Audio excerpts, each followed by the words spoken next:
Hello everyone, this is Ekta Takrani. Welcome back to my YouTube channel. So here I am today with a new chapter of class 9th Social Studies. That is first chapter of civics. That is what is democracy, why democracy? Or I must say first chapter of democratic politics. This time the name of the book only is Democratic Politics, means it is all about democracy. You might be thinking that we are already aware about democracy. We know what is democracy. Then why this whole book is about democracy? So when you will get into this subject, we can say, you will understand how broader the concept is. Because previously what we know is democracy is government of the people, by the people and for the people. And it's correct. But why we need to know more about it? We need to explore, we need to go with the broader concept. Why? Because now we are going to compare different forms of government. That is the reason. Because for example, we are knowing about pen, we are knowing about pencil. We don't need to define them. When it comes to definition, why we need definition is when we are asked to compare between pen and pencil. That is the time we need definition. Otherwise, we are all aware about pen and pencil. So the same thing applies with the term democracy. We are knowing what is democracy. We have done with in the previous class also. But now, before what you were knowing was democracy, and in history you have studied in detail about monarchy, dictatorship, divine powers of the monarch, where there is a single hand ruler. But now we will be seeing different forms of government which are neither democracy nor dictatorship. So what are these forms of government? These will be categorized as non-democratic form of government. But how you will come to the conclusion?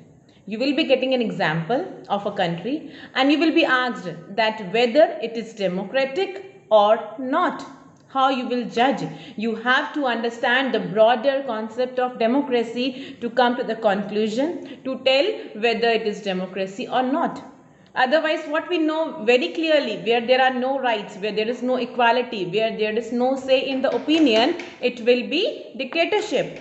But when it comes to choosing your leader, it will be democracy. So, what is this non-democracy now? That is what we will study in this chapter. The chapter starts with the discussion among the students, as I told you. Then this chapter again begins with a definition that democracy is a form of government where rulers are elected by the people. This definition is 100% correct and we all agree on this. Exactly. Democracy is a form of government where rulers are elected by the people, and there is no doubt.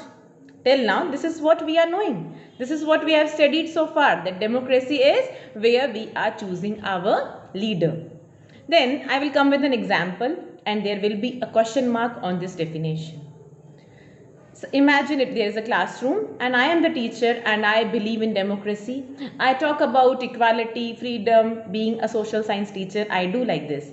So I have to choose a class captain, a leader who will be representing my class.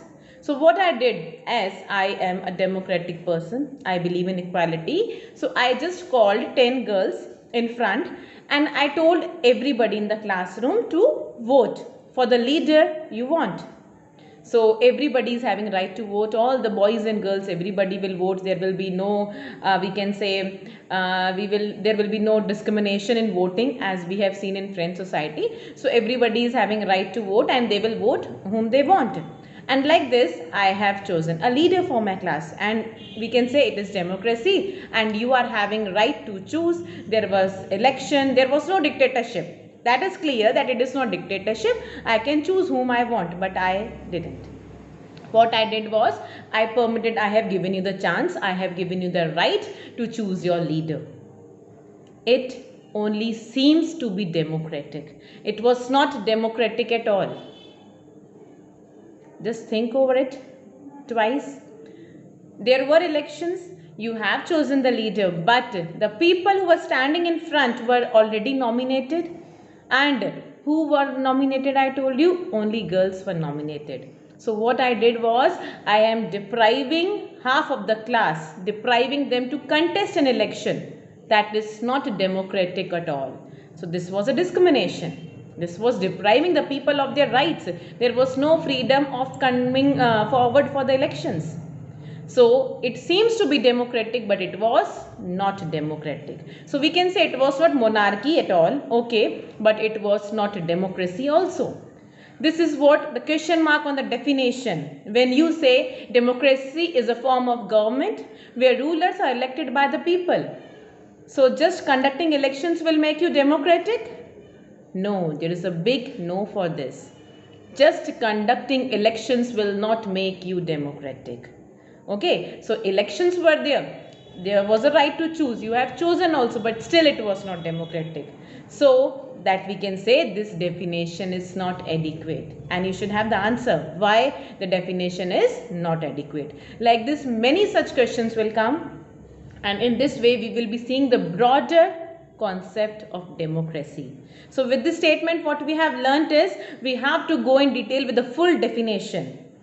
Government where rulers are elected by the people. Who will be the rulers? What powers they will get, to what extent? Elected, what type of elections? Fair elections, fair choice. Like I have not given fair choice. Maybe you don't want to vote for any of the girl, but there was no fair choice. So elections, what type of elections will be conducted? Who will be the people? Elected by the people. Who will be the people? Who will be the voters? That is all we have to think over it once again. So we will be seeing all these terms in detail with example, and you will understand that still we are we can say unaware about the actual concept of democracy. That is what we have to study in this chapter with more and more examples of all around the world.